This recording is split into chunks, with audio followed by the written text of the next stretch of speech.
Salut Jean. As-tu déjà entendu parler des légendes et histoires hantées de Québec City? Salut Marie-Claire. Bien sûr, j'ai entendu dire que la vieille ville de Québec regorge de récits étranges et mystérieux. Quelles histoires veux-tu discuter? Eh bien, il y a cette vieille auberge près du château Frontenac. On dit que des fantômes hantent les couloirs la nuit. Certains prétendent avoir entendu des voix chuchoter dans l'obscurité. Oui, l'auberge Saint-Antoine. J'ai lu quelque chose à ce sujet.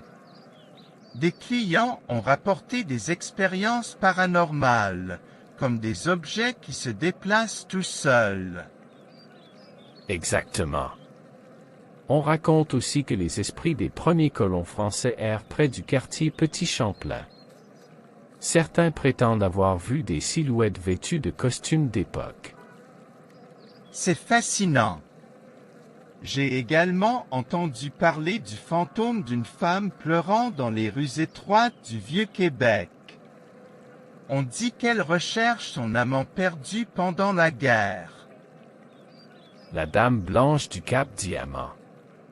On raconte qu'elle apparaît les nuits brumeuses, portant une robe blanche et pleurant son amour perdu.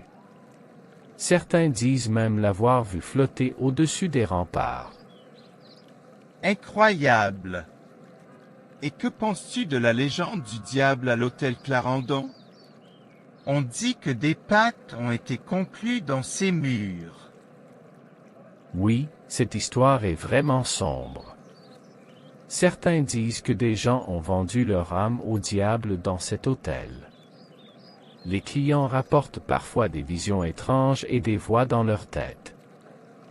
Il semble y avoir tellement d'histoires étranges à Québec City.